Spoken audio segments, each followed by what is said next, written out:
Hello students, welcome back to my channel we detailing and आपके demand के according ये physical education का भी मैंने ले आया है सिलेबस। सिलेबस ये आपके जो एग्ज़ाम रहता है AWES का और दिल्ली पब्लिक स्कूल्स के DAV के लिए भी सेम रहेगा। NVS KVS DSSS इसके आधार पे ये आपका सिलेबस बनाया गया है। जहाँ से मैंने सिलेबस मैचिंग करना शुरू किया, जो जो टॉपिक लगा कि बहुत इंपॉर्टेंट है, सारे टॉपिक्स को रख दिया गया है, तो आप उसी के ऊपर प्रिपरेशन करें। ऑब्वियस है, एक साथ आपके बहुत सारे एग्ज़ाम्स के लिए प्रिपरेशन हो जाएंगे अगर आप DAV का ही बस प्रिपेयर करें तब भी।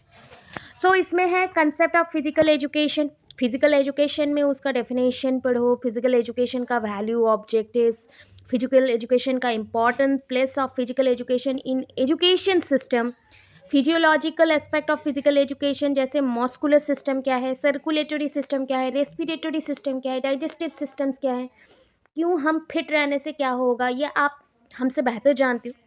साइकोलॉजिकल एस्पेक्ट्स में भी रहता है फिजिकल एजुकेशन का, जैसे psychology and sports psychology, achievement and motivation, motivation in sports, sportsmanship, sports ethics, physical fitness and wellness. Physical fitness and wellness में जैसे वेलनेस क्या होता है, फिटनेस क्या होता है, कंपोनेंट क्या है, फैक्टर्स क्या है, प्रिंसिपल्स क्या है, एरोबिक एक्टिविटी जैसे jogging, cycling, calisthenic and rhythmic exercise क्या होता है, participation in games, sports and circuit training क्या होता है। ट्रेनिंग मेथड पे चलते हैं, जैसे ट्रेनिंग मेथड में आपके बहुत सारे होंगे। Meaning, concept of training, arming up, limbering down, their importance, method, strength कैसे हम डेवलप करें, आइसोमेट्रिक, आइसोकाइनेटिक एक्सरसाइजेस।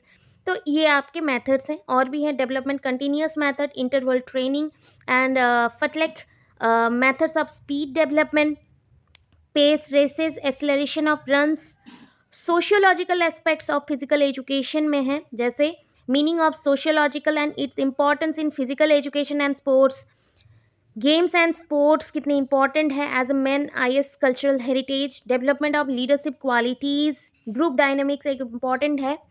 और आपके नेक्स्ट है जैसे कि history of games and sports, anyone जो भी गेम्स स्पोर्ट्स चॉइस पे जाना चाहता है जैसे कैसे जाए, स्पोर्ट्स इक्विपमेंट क्या है, फंडामेंटल स्कीम्स क्या चाहिए गेम्स एंड स्पोर्ट्स के लिए, वो है। उसके टर्मिनोलॉजीज हैं, different type of tournaments, venue, sports personalities कैसे सिलेक्ट किए जाते हैं, कैसे अवार्ड्स दिया जाता है गेम्स में, वो सब भी इम्पॉर्टेंट है। फिर आता है health education, concept of health education, objectives of health education, principles of health education, importance of community participation for health promotions and welfare of individual, family, community. Communicable disease भी आपका बहुत इंपॉर्टेंट होता है। Sports में important चीज़ें हैं, games में important चीज़ें हैं बच्चों को बताने के लिए, अलर्ट करने के लिए, जैसे डिफरेंट कंडीशंस के ऊपर, mode of transmission, symptoms, prevention, just like AIDS, hepatitis B and hepatitis C। और भी डिजीज़ हो सकते हैं, मैंने बस 2-3 दिया है। कंटेम्प्रेरी हेल्थ प्रॉब्लम्स में जैसे टोबैको, अल्कोहल, ड्रग्स, इसका इफेक्ट स्पोर्ट्स पर्सन में कैसे इसका इफेक्ट आता है, ओबेसिटी कैसे कॉज करता है, हेल्थ कैसे ख़राब होता है। हेल्थ लिविंग में एक इम्पॉर्टेंट चीज़ है concept of environment, scope of environment, जैसे हम कौन से प्लेस में रहते हैं, कैसे वाटर पिए, नॉइज़ कैसे लो लेवल का रहेगा, clean air, sanitary, low level of radio active radiation, hazards का क्या इश्यूज़ है, जैसे होम एंड नाइबरहुड को कैसे आप करेक्ट करो, school and work place during leisure time कैसे आप अपने टाइम पीरियड को यूज़ करें, swimming, water sports, disaster preparedness, health care, family and health education भी इम्पॉर्टेंट है। Meaning and functions of family, मतलब फैमिली कैसे हेल्प करता है, क्योंकि its importance as a social institution, family भी बहुत सपोर्ट करता है सोसाइटी के। छोटा सोसाइटी है फैमिली, तो सोसाइटी का मेन पार्ट है फैमिली, और उसका भी हमें पढ़ना पड़ेगा। ह्यूमन रिप्रोडक्शन, मेंस्ट्रुअल, देखो स्पोर्ट्समैनशिप में हो या फिजिकल एजुकेशन में हो, फीमेल्स भी आजकल जा रही हैं, तो मेंस्ट्रुएशन साइकिल से भी क्वेश्चंस रहता है। कंसेप्शनल व प्री नेटेड केयर, बच्चे हैं वो स्पोर्ट्समैन भी है बट प्रेग्नेंट है, तो उन लेडीज़ को कैसे हेल्प किया जाए। Just like problems associated with the premarital sex, teenage pregnancies, preparation of marriage, role of parents in child care. First aid भी बहुत इंपॉर्टेंट है, जैसे आपके सॉफ्ट टिश्यू इंजरीज हो गए, sprain strain, bone injuries, joint injuries, इतना बन पाया है और जितना लग रहा है कि इतने में आने के चांसेस हैं, 85-90% का सिलेबस दे दिया है। सो इतना करेंगे तो ऑब्वियस उससे आ जाएगा फिजिकल एजुकेशन का। और आगे पीछे हुआ तो आपके सब्जेक्ट्स हैं, तो आप पढ़े होंगे, तो उससे कुछ 5% का इधर उधर होके आ सकता है। बाकी इतना मेन पोर्शंस जो कॉमन है सारे एग्ज़ाम्स के लिए, मतलब जितने भी आपने आज तक अप्लाई किए होंगे जिस जिस एग्ज़ाम में, वो स्टेट हो या फिर स्टेट के बाहर सेंट्रल का हो, तो उसमें यही सिलेबस एक फॉलो किया जाता है।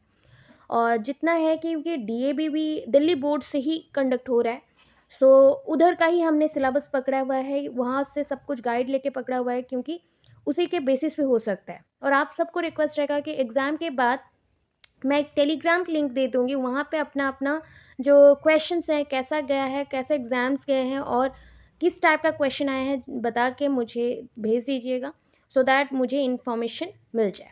ठीक है? सो इतना ही है। एंड अगर मैं बोलूँ तो अदरवाइज़ मैं एक व्हाट्सअप लिंक दे दूँगी आपको, व्हाट्सअप चैनल का लिंक, और इन्फॉर्मेशन देने के लिए एक फ़ोन नंबर शेयर कर दूँगी। वहाँ पे आप मुझे सेंड कर सकते हैं कि आपका एग्ज़ाम्स कैसे गया है, जो कि मेरे कोई भी कलीग उसे हैंडल करेंगे, या फिर मेरा जो भी पर्सन है ऑफिशियल वे में वो हैंडल करेंगे। सो वहाँ पे आप मैसेजेस के थ्रू बोल सकते हैं। ठीक है? Thank you so much.